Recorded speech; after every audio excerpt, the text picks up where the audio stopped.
Welcome back to the Pulse and Perspective with me, Pete D'Angelo. I hope you're doing well.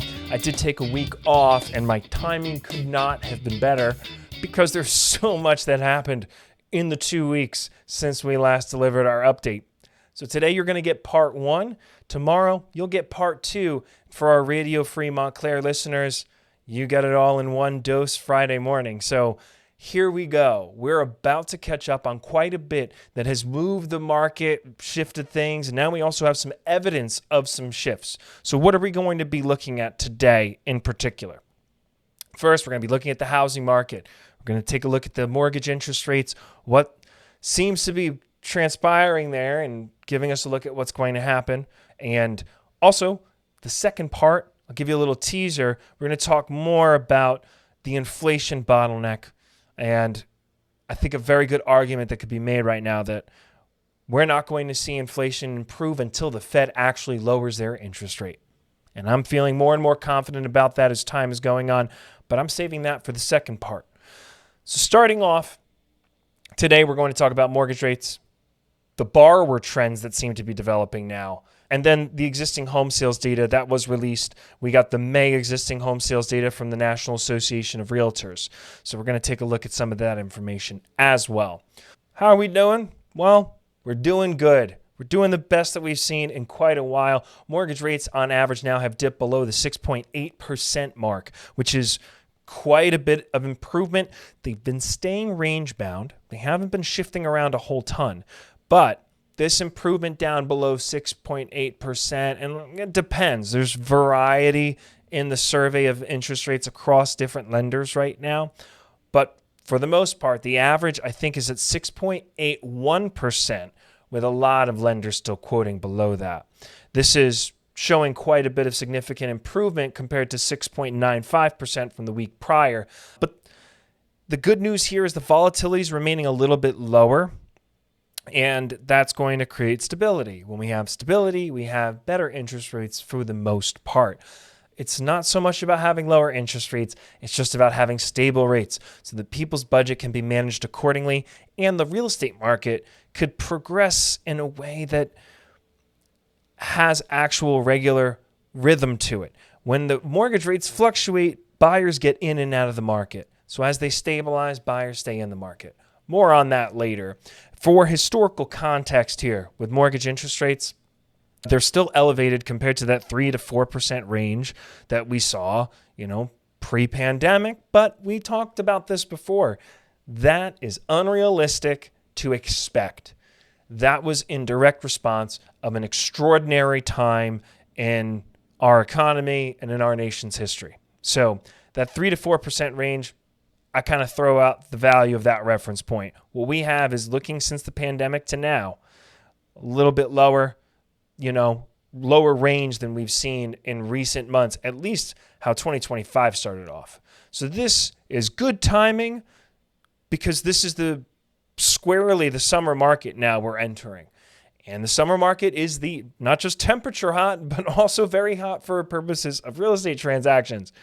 This lower interest rate environment, even by a little bit, is that little bit more value. So if you are a prospective home buyer, someone who's been shopping, and you've missed out on that property because of maybe $10,000 on your offer, $15,000, whatever it may be, this little improvement in interest rates could help you to actually meet your monthly budget goals and afford that home in a competitive way. So opportunity's knocking. I've been saying that for a few weeks now.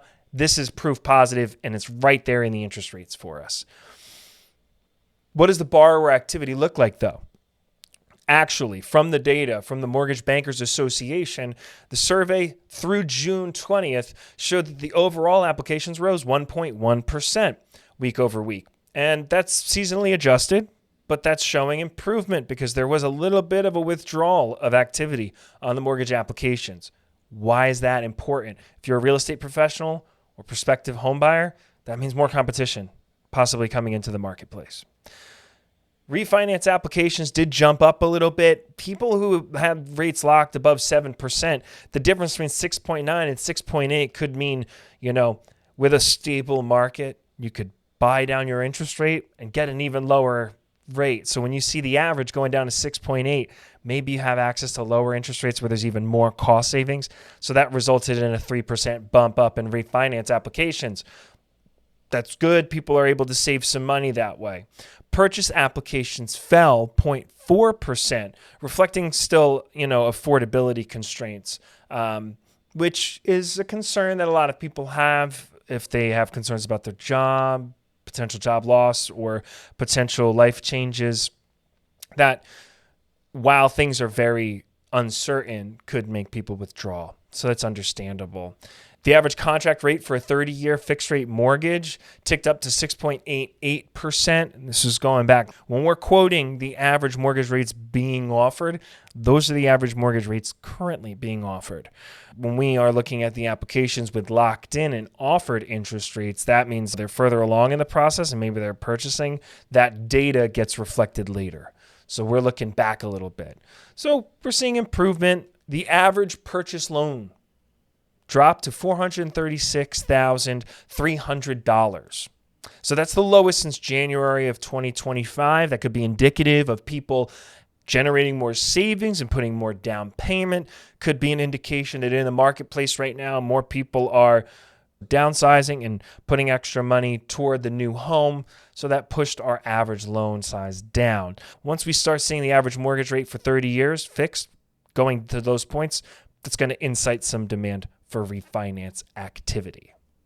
Moving along to our existing home sale market review, let's take a look at the sales and inventory from the National Association of Realtors May report. This is what we look at every month. I normally do a separate episode. We're just going to bake it in and hit the key points. There's a lot that's shifting, and I think it's better to have the higher level view to see the patterns that are developing here. So in May, existing home sales, they rose 0.8% month over month to 4.03 seasonally annually adjusted rate. That remains 0.7% below May of 2024 levels, so a little bit lower when we're looking year over year, but the inventory surged. So the amount of homes that are available went up 6.2% from April to 1.54 million units.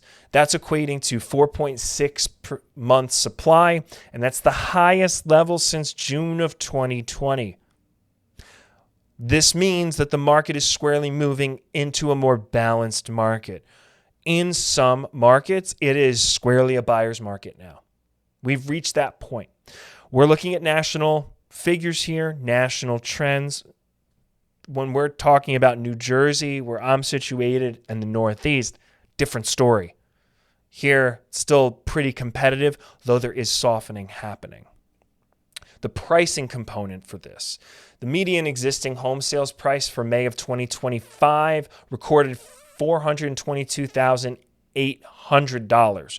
That's up 1.3% year over year, but the growth is slowing from 2024's 4 to 5% pace, which is good news. If we see softening in home value appreciation, that's better than home values continuing to appreciate at crazy rates, and then we see a big correction where home values drop a lot. Now, I don't know what kind of environment would precipitate that, but what I do know is just the balance of the market and historically how these things go. Quick shoots up normally are followed by quick drops down. What level that is remains to be seen. So this is good. We're seeing at least a softening of the annual pace of price appreciation. The price pressures in certain markets, though, like I just mentioned about New Jersey, they're still persisting. It's still very competitive in markets in the New York metro area, Chicago, Boston. Those metro areas still are very competitive. We look at the rest of the country, though, you're bidding, you're negotiating again. So there's a different picture throughout the whole country than the certain markets. The regional trends, let's actually delve into that. The Northeast, we'll start there. That saw 4.2% sales growth, driven by the job centers of Boston and New York primarily, and Philadelphia. In the Midwest, we saw 2.1% home price appreciation that show there's a little bit more affordability happening there. In the South, led by the Sun Belt here, think beginning of summer, second homes, people wanting to downsize and go to their retirement spot.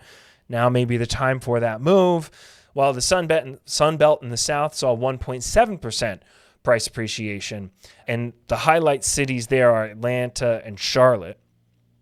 And in the West, that's where we see the sag, 5.4% drop in price appreciation. And the high-cost markets like San Francisco and Seattle are seeing the reduced demand. So as the growth changes throughout these different markets, we're going to see an interesting picture painted for us at the national level. We always have to stay focused on our local market, though. The dynamics now are fractured throughout the country. So whatever's happening in your neighborhood is going to take precedence over these types of data. But sometimes this data is good to know because it could be telling you where things could shift to in the near or distant future.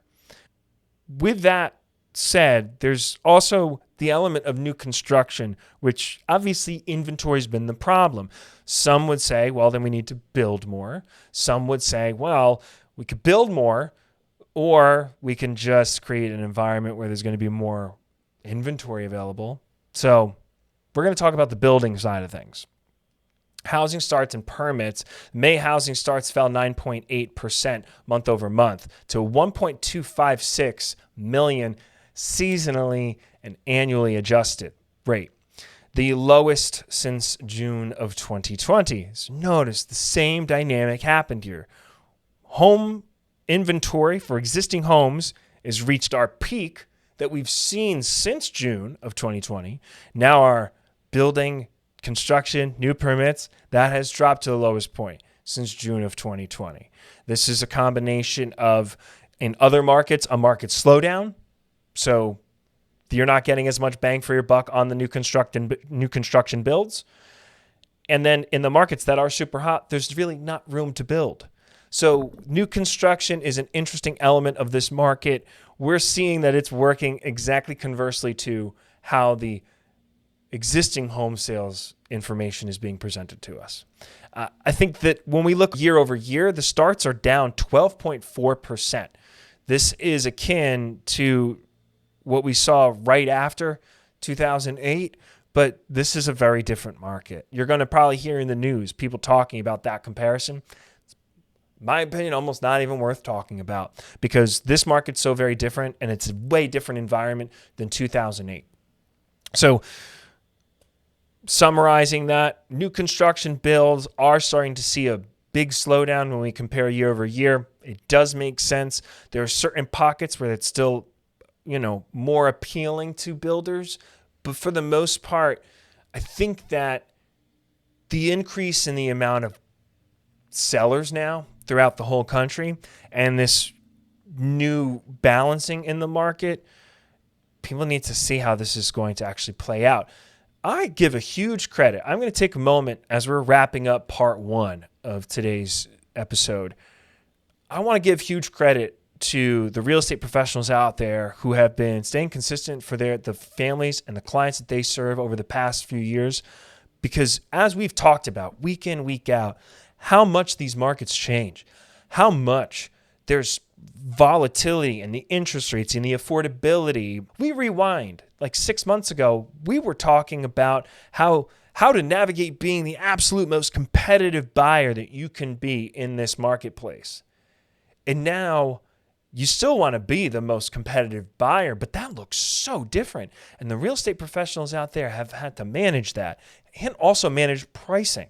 How do you price when the numbers fly up and down and super volatile when you look at certain markets that get really, really hot? When a shift like this happens, this is tenuous. This is a very delicate thing to manage because you have to manage a client's expectation who sees nothing but in the news right now.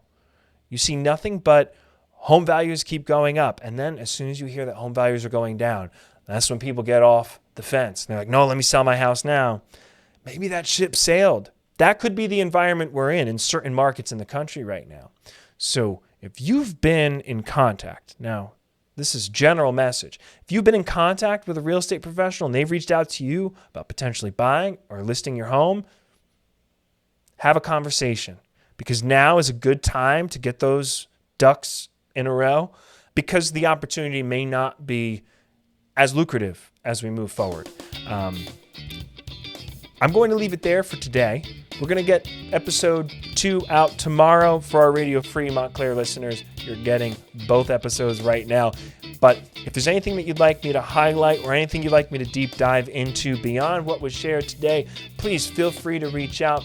Otherwise, make it a great day today, and I look forward to catching up with you again tomorrow. Take good care.